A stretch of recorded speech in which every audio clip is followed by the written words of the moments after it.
مقام صحابہ کا مقام تو اللہ تعالیٰ نے خاص بنایا تھا. اولئک کتب فی قلوبہم الایمان، اللہ تعالیٰ نے ان کے دلوں میں ایمان کو لکھ دیا تھا. ان جیسا تو کوئی نہیں ہو سکتا، لیکن ان کی نقل کر سکتا ہے. ان کی نقل کو بھی اللہ تعالیٰ اپنے فضل سے قبول فرما لیتے. مقاتلہ اور شہادت کا یہ شرف، اگر جہاد بالکفار کا موقع ہاتھ نہ آئے، اگر ہاتھ آئے تو اس کو بھی اختیار کرے، اگر ہاتھ نہ آئے تو نفس سے لڑائی کرتا رہے، جہاد کرتے رہیں اور نفس سے کشتی لڑتے رہے. یہ تمام عمر کا جہاد ہے. لیکن اسی پر صبر کرنا کافی نہیں، بلکہ اہل علم سے مشورہ کرنا چاہیے کہ ہمیں کس درجے کا کیا کام کرنا چاہیے. کسی کے زندہ شہید ہیں ہم، نہیں یہ حسرت کے سر نہیں ہے، ہمیں تو ہے اس سے بڑھ کے رونا کہ دل نہیں ہے جگر نہیں ہے.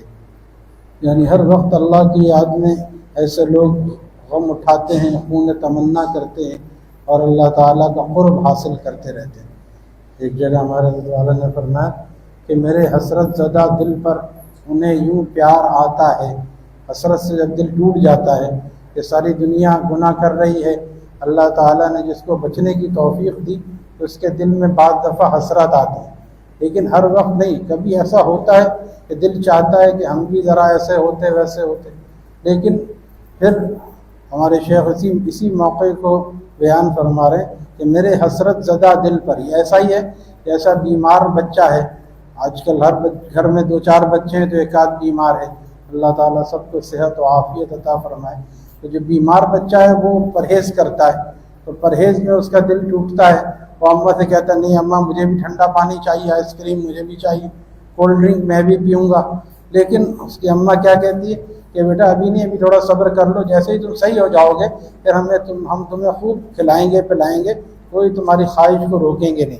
تو جس طرح وہ تھوڑا سا پریشان ہوتا ہے، غمگین ہوتا ہے، لیکن والدین اس کو تسلی دیتے ہیں، ایسے ہی یہ اللہ والے غمگین ہوتے ہیں گناہ چھوڑ کے. لیکن اللہ تعالیٰ کی تسلی کیا ہے کہ آج یہاں دنیا میں جیسے تیسے گزار لو. مفتی محمد شفیع صاحب رحمہ اللہ تعالیٰ نے روایت نقل کی ہے، الدنیا یوم ولنا فیہ صوم، دنیا ایک دن ہے اور اس دن میں ہمارا روزہ ہے. جیسے روزہ رکھتے ہیں نا، اس وقت ایسا وقت ہو جاتا ہے اس سے زیادہ گرمی میں روزہ رکھا لوگوں نے، الحمدللہ ہم نے بھی رکھا، آپ لوگوں نے بھی رکھا ہوگا. جو اس عمر کا ہے 50 سال 40، وہ کئی دفعہ گرمی اور سردی سے گزر چکا ہے، ایک سے زیادہ دفعہ. تو گرمی میں بھی رکھتے ہیں تو عصر کا وقت ہوتا ہے، روزہ لگتا ہے، لیکن تھوڑا سا وقت ہے یہ بھی گزر جائے گا. اب 50 سال کی زندگی ہو گئی، گویا عصر کا وقت ہو گیا، اب مغرب کا وقت ہونے والا ہے، اب زیادہ ٹائم نہیں ہے، زیادہ وقت نہیں ہے. ہمارے حضرت نے ایک شعر پڑھا اس موقع پر، وقت طلوع دیکھا وقت غروب دیکھا. اور جوان بھی چلے جاتے ہیں، کتنے آفات ایسے آتے ہیں جوان بھی چلے جاتے ہیں، کچھ پتہ چلتا ہے. ابھی پرسوں ترسوں جو ہوا چلی تھی کتنی تیز ہوا تھی، کوئی بہت بڑا طوفان تو نہیں تھا. اوپر ایک تاجر گیا، اسلام اخبار میں پڑھتا ہوں، اس میں تھا یہ میڈیا، الحمدللہ میں نہیں دیکھتا، اسلام اخبار ہی ہمارا میڈیا ہے. اس میں لکھا تھا کہ وہ اوپر گیا، اپنے سولر سسٹم کو دیکھ رہا تھا، ذرا سا ڈگمگایا ہوا کی تیزی سے، پیر غلط پڑا، 4تھی منزل سے نیچے گرا. بس نیچے گرنے کی دیر تھی، اوپر جانے کی دیر. یہ ہے زندگی کا ویدہ، نامعلوم المیعاد، ناقابل توسیع. 70 سال کے نہیں تھے، جوان آدمی تھا، لیکن یہ ہے کچھ پتہ نہیں چلتا، اسی لیے تیار رہنا چاہیے. ہمارے شیخ فرماتے تھے وقت طلوع دیکھا وقت غروب دیکھا، اب فکر آخرت ہے دنیا کو خوب دیکھا. اب دیکھ لیا نا، اب بھی سوچ رہے ہیں کہ ہم اللہ والے یا بنے یا نہ بنے.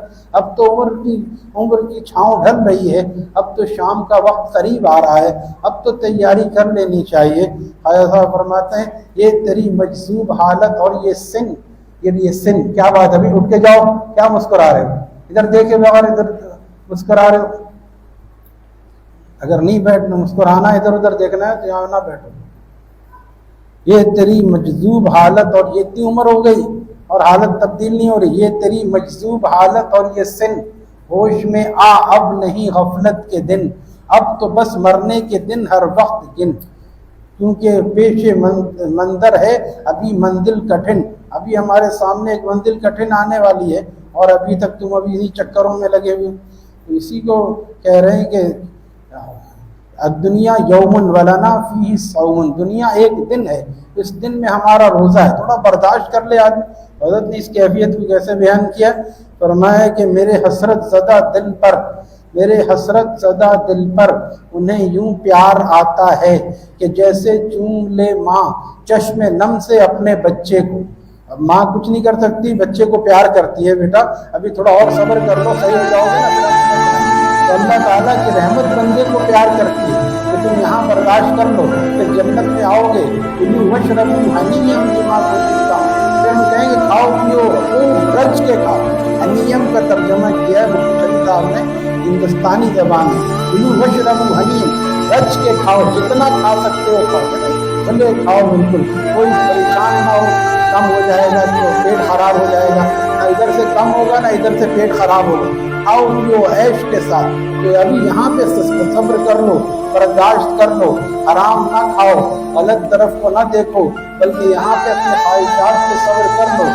قریب ایک کل آنے والی ہے جس کے بعد پرسوں نہیں آئے گی۔ مولانا عمر عبد الرحمن الپوری صاحب رحمۃ اللہ تعالیٰ کا بیان 1992 میں سنا، فرمایا ایک کل آنے والی ہے جس کے بعد پرسوں نہیں آئے گی۔ اسی کل کی تیاری کے لیے آج ہمیں بھیجا گیا، اور کوئی مقصد نہیں، اور کوئی مقصد جب یوکم ایکم احسن عملا، اللہ تعالیٰ ہماری عمل کا مقصد بیان فرما رہے ہیں۔ ہم دیکھنا چاہتے ہیں کہ تم میں سے کون اچھے اعمال لے کے آتا ہے۔ یہ امتحان کیوں ہوتا ہے؟ ابھی ان حضرات کا امتحان ہونے والا ہے، سب کا سہمائی ششمائی کیوں ہوتا ہے؟ اساتذہ دیکھنا چاہتے ہیں کیا پڑھ رہے ہیں لوگ، 3 مہینے میں کیا پڑھائیں۔ اللہ تعالیٰ دیکھنا چاہتے ہیں دنیا میں جا کے کیا کیا، ہم کیا کر رہے ہیں، موبائلوں میں لگے اور ادھر ادھر وقت ضائع، بڈھے ہو رہے ہیں، داڑھی چھوٹی ہو رہی ہے، بجائے داڑھی بڑی ہونے کے اور چھوٹی ہو رہی ہے۔ ہم قبر کے قریب جا رہے ہیں، ہر دن ہمارا قبر کے قریب جا رہا ہے۔ میں نے عرض کیا کہ زیست کی کشتی کا رخ عقبہ کے ساحل کی، اس میں کیا پریشانی ہے؟ اگر داڑھی یا چھٹی بڑھ جائے تو کوئی پریشانی ہے؟ بڑھاپا آتا ہے، اتنے جوان ہیں ہمارے جو ہے مولانا جو 4 شادیاں کراتے ہیں، 3 شادی، ان کی داڑھی نہ وہ کالا کباب لگاتے ہیں اور نہ وہ داڑھی کٹاتے ہیں۔ 4 شادیاں، 4 شادی کے باوجود داڑھی کے باوجود 4 شادی کر سکتا ہے، تو داڑھی بڑھانے میں کیا پریشانی ہے؟ مخلوق کا خوف، اور ایسا مطلب یہ تو کیسے نہیں ہے، کیسے ایسا بنائیں؟ ارے بھائی ابھی میں نے الحمد للہ اس دن بیان کیا، اس لڑکے کے ابا آئے ہوئے تھے یہاں، انہوں نے بتایا کہ تمہاری بات اس کو ایسی لگی، اس نے ارادہ کر لیا داڑھی بڑھانے کا۔ اب بندے نے عرض کیا کہ ہم کسی عام آدمی کی نقل کر رہے ہیں، ہم نے آپ سے کہا کہ آپ ہمارے ابا کی نقل کیجیے، ہمارے شیخ کی نقل، ہم تو اس کی نقل کرنے کہہ رہے ہیں جس کی نقل شیخ عبد القادر جیلانی رحمۃ اللہ تعالیٰ نے، امام ابو حنیفہ رحمۃ اللہ تعالیٰ جس کے نقش قدم پر چلے، ہم اس محبوب کائنات کی نقل کی دعوت دیں۔ آپ غلاموں کی نقلیں کر رہے ہیں، یہ داڑیاں کٹانے والے، یہ پائچے لٹکانے والے، یہ شرابیوں اور کبابیوں کی نقل کر رہے ہیں، اور ہم آقائے دو جہاں کی نقل کی دعوت دے رہے ہیں، ہم کسی چھوٹی ہستی کی نقل کی دعوت نہیں دے رہے۔ اللہ کا شکر ادا کریں کہ اللہ تعالیٰ نے ایسا محبوب اپنا ساری دنیا میں مسلمان کو 2 ارب یک زبان میں سب سے بڑے آقا ہیں، سب کہنے کے لیے ہے، کہنا کافی ہے، عمل کیوں خلاف ہے؟ لیکن اس کے علاوہ بھی غیر مسلم بھی مانتا ہے۔